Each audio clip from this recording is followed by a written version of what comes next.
Hi, everybody. My name is Jacob, and today I wanted to share a slice of LGBTQ history with you for Pride Month. I wanted to talk a little bit about the AIDS Memorial Quilt Project. Um, so, after the assassination of Harvey Milk and Mayor George Moscone, um, activist Cleve Jones organized this memorial for around 1,000 people who had died from HIV/AIDS in San Francisco at that time.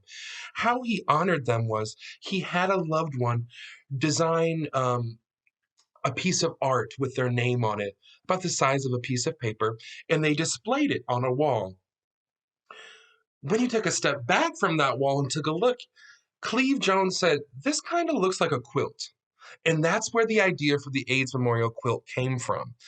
Now, what he invited people to do, people across the world eventually contributed to the AIDS Quilt Memorial, was roughly the size of a coffin, and that's no coincidence there, roughly the size of a coffin, to design a quilt panel that memorializes somebody that you know, somebody who you loved, who had passed from HIV/AIDS. This eventually grew to be the largest piece of folk art ever, weighing at over 54 tons. So you can imagine how many individual panels made up the AIDS Memorial Quilt.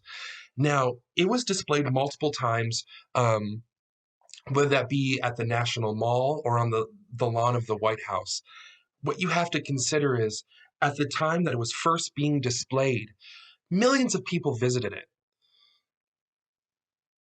In that same breath, President Ronald Reagan wouldn't even say the word AIDS or HIV publicly. So it had a huge political impact and drew huge amounts of attention to the epidemic that the national government, that's a responsibility the national government had not taken on at that time. So what I'd like to urge you to do today is to consider Cleve Jones and the AIDS Memorial Quilt's contribution to American history, LGBTQ history, and Google some pictures of it. It is incredible.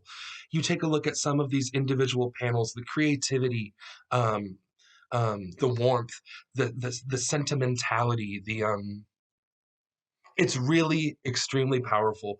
Some of these panels are made of leather and with taffeta and pink silk, and the ways that people memorialize their loved ones who they lost to HIV/AIDS remains to be powerful to this day. Now, the AIDS quilt, all 54 tons of it, now belongs to the National AIDS Monument in San Francisco. So that's where it is today. I hope sometime in the future we'll be able to see it displayed on the National Mall or on the lawn of the White House as it once was. Um, but yes, I ramble on. Happy Pride Month. Take a moment to consider our history and enjoy the day. Have a good one.